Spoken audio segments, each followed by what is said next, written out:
What's up, Ragin Nation? How's it going? This is Alex Jr. watching the DC edition of the Ragin Nation Show. This is just a web series where we're talking about all things that matter to me in the DC Cinematic Universe. This is episode number 8, and I'm sure by now you guys are all pretty hyped up and excited about all the comic book films coming out from the DC Cinematic Universe. Starting off with Batman vs. Superman Dawn of Justice in 2016, all the way to Green Lantern in 2020. Now in this episode, we're just going to talk about a few more details about those films. I mean, after all the news that we've been getting have all been coming out from Marvel's Cinematic Universe. I mean, they've had so many big announcements, especially from their Phase 3 lineup of films and all the rumors and other announcements that came out afterwards. Well, you know what? Let's not leave the DC Cinematic Universe and Warner Brothers out in the dust, okay? There's actually still a lot of really exciting things that are going on at the DC Cinematic Universe, and let's just talk about them right now. Well, let's start off by talking about Green Lantern. Green Lantern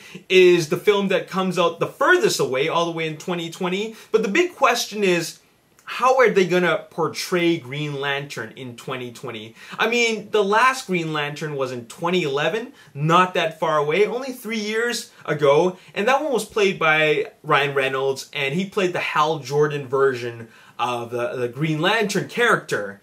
And that film was just, oh man, it was forgettable. I can't even remember any things about it because there was nothing memorable about it. Okay, but that was a film that I wouldn't say is really part of the DC Cinematic Universe. In some ways, I guess you can say that it is, because it is a different version of the Green Lantern Corps, because apparently the one that we're getting in 2020 won't be Hal Jordan. In fact, it will be the Jon Stewart version of the Green Lantern Corps, or the character rather.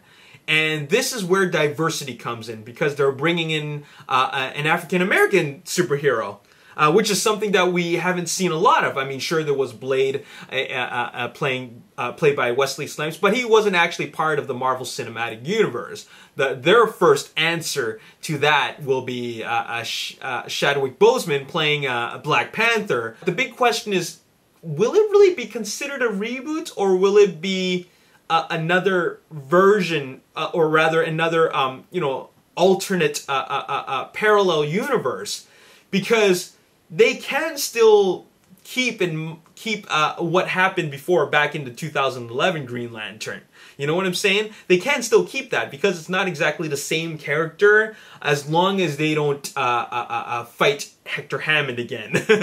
But are they going to cast like Mark Strong again to play Sinestro?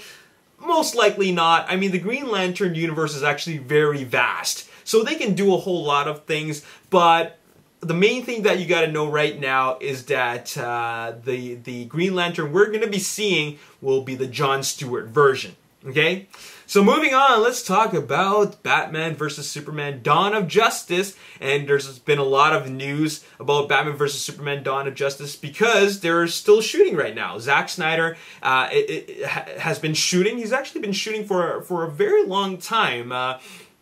There've been all types of spy and set reports going on. We've seen some short videos here and there, and a lot of photos. Well, let's just talk about some casting news, and that is Jenna Malone, who is known for her role in the Hunger Games Mockingjay as the really, really crazy tribute in the arena, the really aggressive one. I think she had an axe. Well, she will be playing a mystery role in Batman vs. Superman Dawn of Justice. Now, what's very interesting is that a lot of people have been suggesting, just based on her looks and based on the casting choice, that she could be playing a female version of Robin. And the crazy part is that that's not too far-fetched, considering the fact that she hasn't denied that. She hasn't denied that rumor. She didn't say that she was not going to not play a female version of Robin, but she did say that she was going to be, I mean, it is confirmed that she will be playing a role in Batman vs. Superman Dawn of Justice. Now, when you cast an actor like Jenna Malone, you don't just cast her as, like, you know, like a you know, a background character or someone who's not very significant. She's a very good actress, and I think that she's a very versatile actress, and I think that she could be.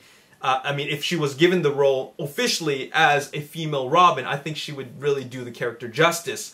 So I'm going to go ahead and say that the rumors could be true.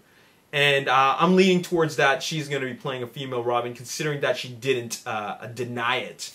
Okay? Now, speaking of Batman vs. Superman, even though they're way into the filming of Dawn of Justice, there is a rumor stating that we could see a Batman vs. Superman teaser coming very soon, sometime sometime this year, possibly with the release of The Hobbit. After all, The Hobbit is a Warner Brothers release, and therefore, you know, you'd want to release a teaser for a big movie like Dawn of Justice with another big movie. So there could be a teaser. Now that is just a rumor. Now another rumor about the teaser is that it could the teaser will have an emphasis on Batman. Okay. Now that I find is very interesting because, you know what, Batman vs. Superman Dawn of Justice is not a Batman film. It's also not a Man of Steel focused film. But it's also not a Justice League film either. It is a prequel to Justice League, but the Justice League don't really exist yet. But it's also not a Batman versus Superman. I mean, it's also not a Batman or a Superman film. So they gotta find like a way to really market this effectively. And the best way to do that, well, use the most popular character as a tool in the teaser, and that is making it focused on Batman. Okay? So that's one of the main reasons why this movie is called Batman vs. Superman and not called Dawn of Justice, like on its own, without the Batman vs. Superman in the title. Okay, so it's all marketing, all right? Speaking of Batman, okay, a lot of people are wondering, well, how's Batman gonna fight Superman? That makes absolutely no sense. Now, anybody who says that has never read the comics. Okay, in fact, they did some pretty decent battle in the comics. Now, how are they going to do it on film to make it look a little bit more realistic and not so comic book-like and not full of, like, cartoon violence? Well, the rumor, okay, and this is just a rumor, is that Batman will have 2 Batmobiles. Okay, one Batmobile will be his, I guess his, like a regular, normal-looking Batmobile, and the other one will be that tank that we saw. With all the guns sticking out of it, okay? So that will be his 2 Batmobiles, and the other rumor is that he will have 2 Batsuits. One is his regular Batsuit, and the other one is an armored Batsuit that is laced with Kryptonite, and it is also weaponized. It can fire missiles, maybe Kryptonite-tipped missiles. I don't know, that's just a rumor, but it doesn't seem that far-fetched considering Batman's supposed to do battle with Superman, okay? So this is just a rumor, but it's a very exciting rumor, okay? And I don't know, it's a pretty cool rumor, okay? I mean, we're talking about Kryptonite-laced armor, Kryptonite-tipped missiles. That's pretty awesome. Now, the last thing I want to talk about, and which is also a rumor, is that Wonder Woman could be made into a trilogy. Now, Wonder Woman is supposed to come out in 2017, okay? And nowhere in this, I guess, let's just call it Phase 1, okay? Nowhere in this Phase 1 lineup of DC Cinematic Universe films does it say, is there a Wonder Woman sequel? It only ends in 2020 with Green Lantern. Now, the plan, like according to this rumor, is that to make it a trilogy. First, you'd start off with the first Wonder Woman film, which is actually set in the 1920s, okay? And then you'd have the second Wonder Woman film, which is set somewhere between the 1930s and the 1940s.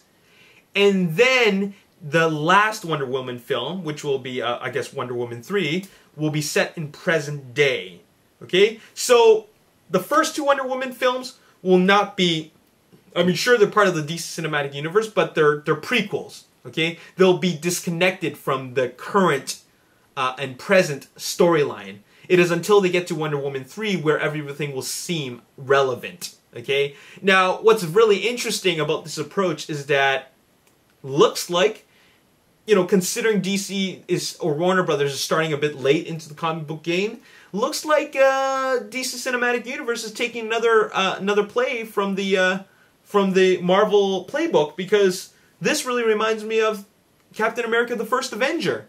Because Captain America: The First Avenger takes place during World War II, obviously, but once you tie everything together, you know, with the bigger picture and all the other films in Phase 1, it all makes sense, all right? Now this looks like the approach that they're taking, or rather borrowing, or hijacking, from the Marvel Cinematic Universe, and applying it to the DC Cinematic Universe. And it doesn't seem that far-fetched. Obviously, if you're going to copy from your competitors, copy from a good, you know, if you're going to copy from someone good, okay? Marvel Cinematic Universe, obviously very successful. It's a good idea to take some notes from them. So I believe that this is what they're doing, and they want to turn Wonder Woman into a sequel using this formula, and that is the Captain America First Avenger formula, and that is having the movie set back in time. You know what I'm saying? So that is a rumor, and it doesn't seem that far-fetched. After all, you got to understand that a lot of these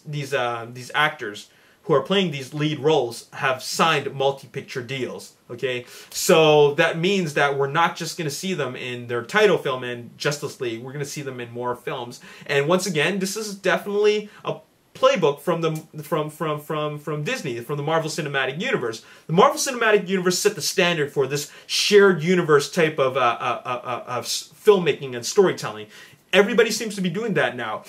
You got Star Wars, you got the Universal Monsters from Universal Pictures, and now the DC Cinematic Universe from Warner Brothers. So this is what's happening. We got a lot of crazy stuff and exciting stuff going on at the DC Cinematic Universe. And there you have it. That's all I got to say in this video. What do you think about anything that I've talked about? We've covered a lot of material here. We got John Stewart as the new Green Lantern. We got Jenna Malone possibly playing a female Robin, which means there's not going to be a male Robin. And we also got a Batman, which has kryptonite-laced armor firing kryptonite-tipped missiles, and Wonder Woman being turned into a trilogy.